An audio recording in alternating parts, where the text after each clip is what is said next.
Cara menganalisa data dengan Z-score. Z-score adalah suatu nilai standar yang menunjukkan seberapa jauh suatu data menjauh dari rata-rata dalam satuan standar deviasi. Dengan kata lain, Z-score membantu kita membandingkan data dari distribusi yang berbeda-beda. Mengapa menggunakan Z-score? Yang pertama, mengubah data mentah menjadi skala yang sama, sehingga lebih mudah dibandingkan. Yang kedua, mendeteksi data outlier atau mengidentifikasi data yang sangat jauh dari rata-ratanya. Yang ketiga, untuk melihat uji normalitas atau untuk memeriksa apakah data berdistribusi normal. Untuk lebih jelasnya, akan dibuat deskripsi dari variabel usia dari data yang saya miliki. Di sini saya memiliki sebuah data yang terdiri dari 105 orang responden yang terdiri dari 3 variabel, yaitu variabel nama, variabel gender, dan variabel usia. Pada praktik kita kali ini, data yang saya gunakan yaitu data kuantitatif. Jadi yang saya gunakan yaitu variabel usia. Kita tidak menggunakan variabel jenis kelamin karena datanya bersifat skala nominal atau datanya adalah kategori. Cara menganalisa data dengan Z-score, langkah-langkahnya adalah sebagai berikut. Langkah yang pertama, klik kiri tab menu Analyze, pilih Descriptive Statistics seperti ini, kemudian klik kiri Descriptive, maka akan muncul kotak dialog deskriptif, contohnya seperti ini. Langkah selanjutnya pada kotak isian variables, masukkan variabel usia dengan cara klik kiri 2 kali secara cepat variabel usia. Maka variabel usia akan berpindah ke kolom variables, contohnya seperti ini. Langkah selanjutnya klik kiri tombol option, maka muncul kotak dialog option, contohnya seperti ini.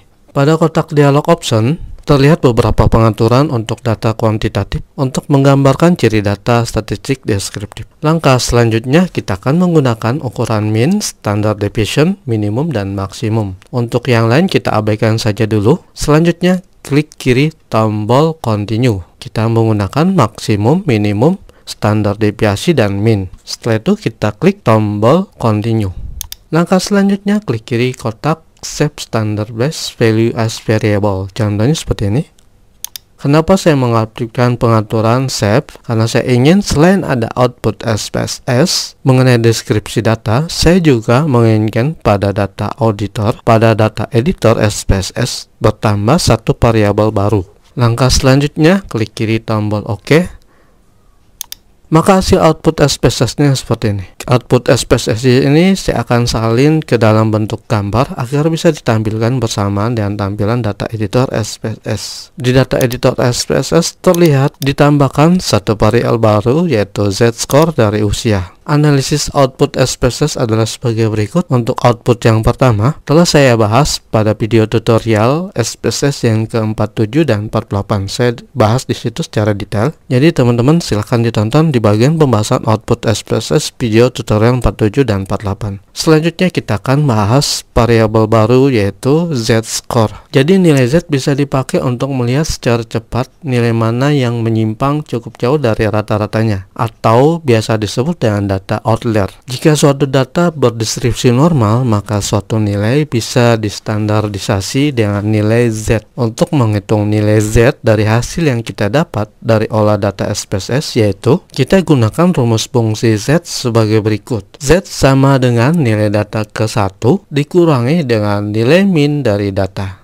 dibagi dengan nilai standar deviasi. Rumus Z, jika kita terapkan rumus fungsi Z, maka hasilnya sebagai berikut. Z sama dengan 50 dikurangi 35,64 dibagi dengan 8,725. Maka hasilnya sama dengan 1,646. Hasilnya sama dengan nilai variabel baru yang telah ditambahkan oleh SPSS. Bisa teman-teman lihat di sini. Langkah selanjutnya kita akan menganalisa data yang menyimpang. Sebagai contoh di sini, saya asumsikan data berdistribusi normal dan tingkat kepercayaan sebesar 95%. Berdasarkan asumsi tadi, maka tingkat signifikansi adalah 100%, dikurangi 95%, maka hasilnya adalah 5%. Maka tingkat signifikansi sebesar 5%. Jika kita melihat dari dua sisi, yaitu sisi positif dan sisi negatif, maka batas kritis adalah 5% dibagi 2, maka hasilnya 2,5%. Pada tabel Z, perhitungan pada satu sisi sebesar 50%, maka batas kritis pada tabel Z, perhitungan pada satu sisi sebesar 50%. Maka batas kritis ada pada luasan kurva 50% dikurangi 2,5%, maka hasilnya adalah 47,5%. Pada tabel Z, untuk luasan kurva 47,5% didapat nilai kritis sebesar 1,96.